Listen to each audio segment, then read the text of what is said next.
and he is here with us today. Please welcome Al Appleton. There you go. Yeah. Al Appleton. Here he is. Here he is. Oh, there he is. Thank you. Thank you, Al. Woo!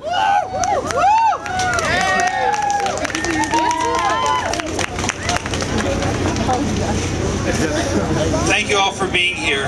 It's a nice spring day, and we're far away from what could be the worst thing to happen to the state of New York since the Tories took control of New York City in 1776. It's hard to exaggerate the potential threat that fracking represents to the state of New York, to the state of Pennsylvania, to the state of Maryland, and to our hopes for the future. And so many of the good things and information things have been said about fracking, but I just want to talk for a minute about the future. If you read the business press, if you look at the propaganda that the gas companies put out, we are told that natural gas is the future. Fracked gas is not the future. It's an attempt to keep the past alive. The past was very good to us once when we were starting off, but now fossil fuel has got to go. The oceans are acidifying. We have storms. We saw the winter weather. We have droughts. We have beetles in the west. We have Antarctica and Greenland are melting. All of these things are your future, and they're going to be your future and worse unless we do something about them. Now, as it turns out, gas fracking gives us an enormous chance to do something about it, because it has everything that is wrong, that has become wrong with the fossil fuel culture of the past. It externalizes all its cost. It doesn't count the impact on people. It thinks that resources as precious as the New York City water system can be sacrificed simply so we can burn carbon cheaply. None of this is true. It was never true, but is less and less true now. But what is the biggest untruth of this whole debate is not that gas fracking doesn't pollute. Out of 1,900 wells last year in Pennsylvania, they had over 1,000 violations. It's not true that gas fracking doesn't ruin the landscape. Gas fracking renders the landscape unusable for anything else.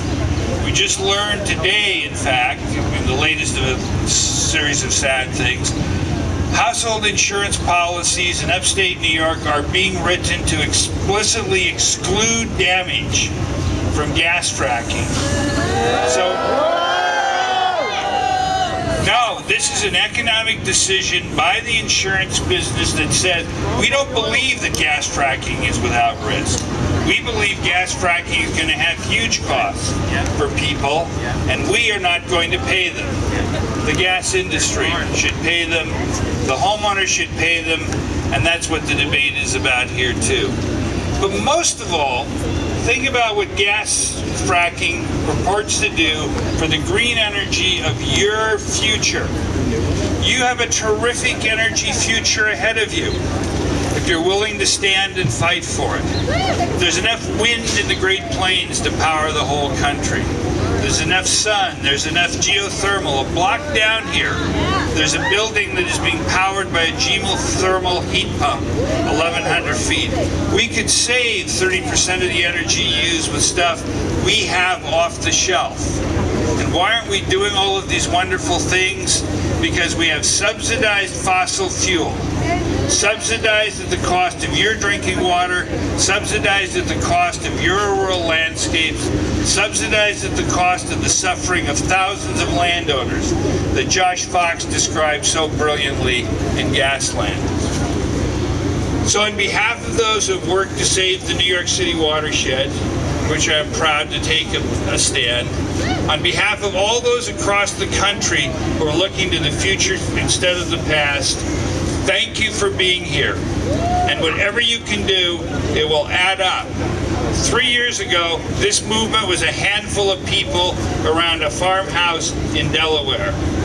It has had two things going for it that you can add to. It has had the love of people for their land and water, and it has the sense that democracy can still work. That if you are right, it matters. You're right, it matters. Stay with it. Thank you. Yeah.